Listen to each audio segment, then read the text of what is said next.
Hello and welcome to our channel. In this episode we're exploring a real piece of Cold War history, the Titan Missile Museum, located about 25 miles south of Tucson, Arizona.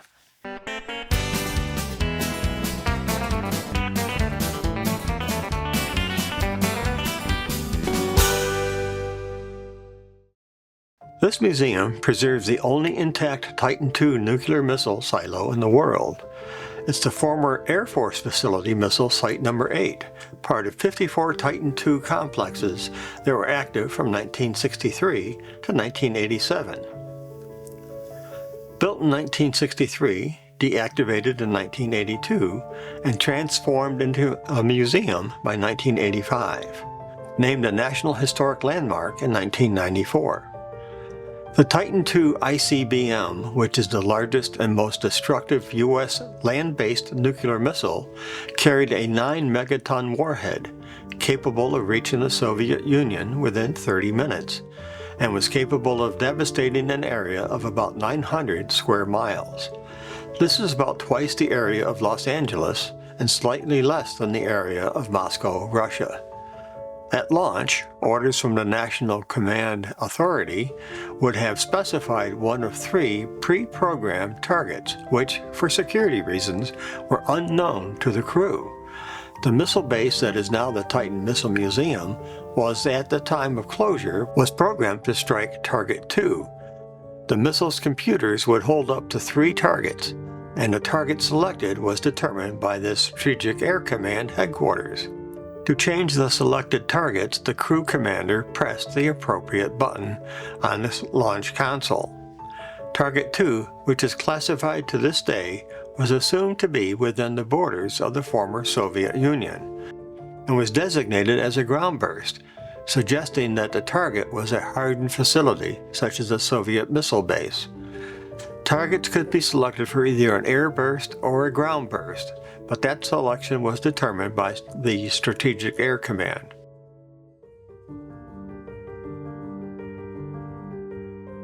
Titan's II primary mission was deterrence. Deterrence is the art of creating in the mind of the enemy the fear to attack, thus preventing the start of a war. To be a credible deterrent, Titan II had to be a credible threat. This meant that the missile had to be able to survive an attack and still function. This is why it was kept underground in a massive concrete and steel silo. Titan II was the first missile that could be launched directly from its silo, further reducing its vulnerability to attack.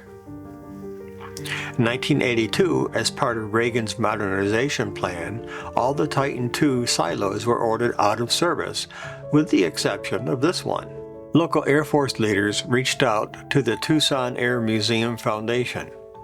By 1985, Pima County and the Foundation took over, drilling out fuel tanks and cutting holes to prove the missile was inert.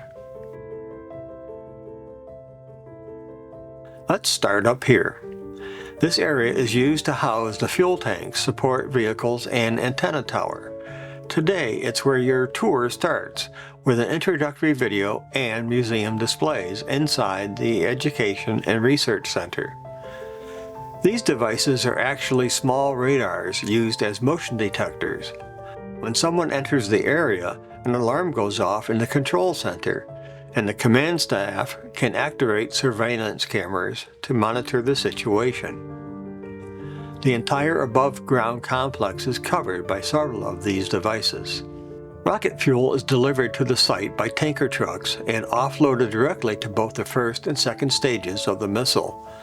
This fuel could be loaded or unloaded from this hard stand.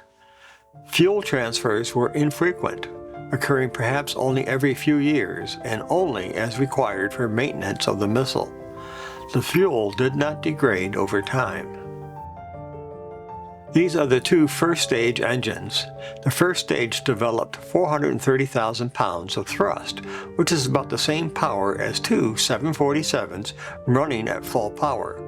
Stage 1 burned until it ran out of propellant, about 2.5 minutes, and was then jettisoned as Stage 2 ignited.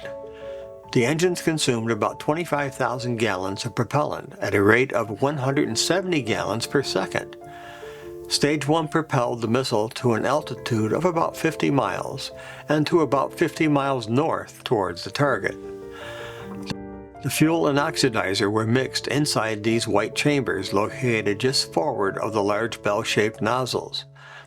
Inside the thrust chambers, the fuel and oxidizer ignited spontaneously in a process called hypogolic action.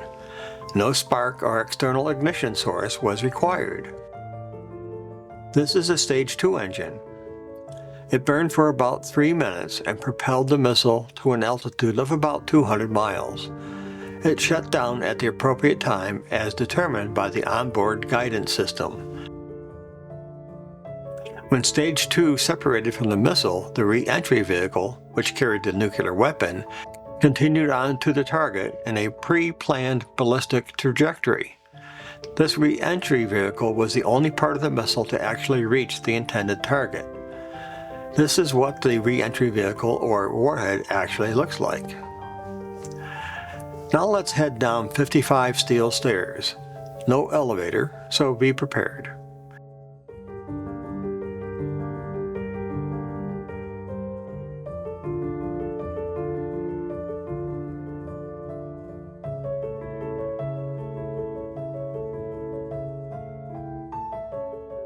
The Launch Control Center is a 3-level room packed with the original 1960s control consoles.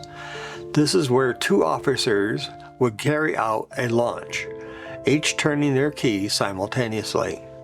These cableways connect to the silo and generator room. On tours like Beyond the Blast Doors, you can actually stand directly under the missile. The silo has 8 levels and is over 140 feet deep, reinforced with 8-foot thick concrete, ending at the massive blast doors. Here is an artist's drawing depicting the underground structures that comprise the facility.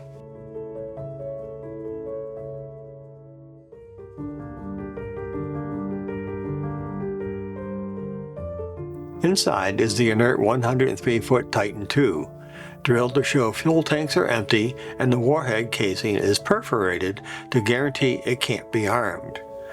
We actually were able to get into the missile silo where an inert Titan II missile is stored.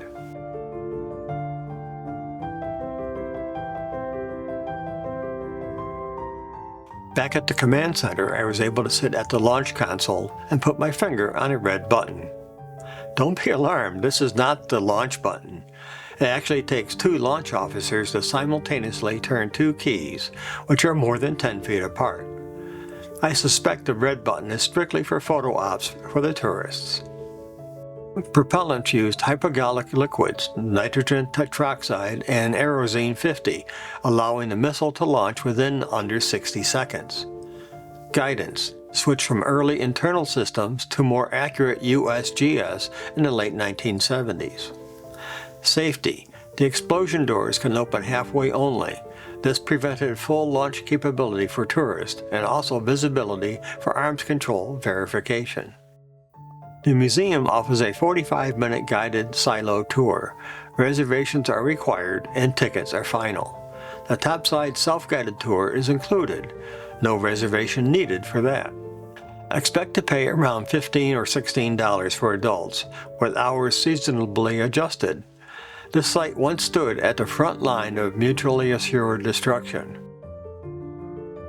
Personnel lived in shifts underground, with strict protocols and potentially global consequences.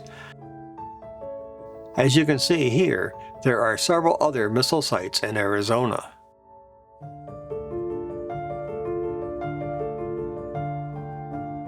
It's chilling to consider that one key could have triggered a world war. Testimony captured in decades of oral history are preserved here in the museum. There is even a Titan time capsule here that was sealed on Memorial Day 2011 and wouldn't be open until May 10, 2036. I wonder what might be in it. If you have any thoughts about its contents, leave them in the comments below. Visiting the Titan Missile Museum is chilling, educational, and unforgettable, as it preserves a pivotal moment in history where apocalypse hung in the balance. If you're near Tucson, it's absolutely worth visiting. Thanks for watching. Don't forget to like and subscribe. And if you wish to support our efforts in creating this channel, you can do so by using the link in the description below. See you in our next adventure.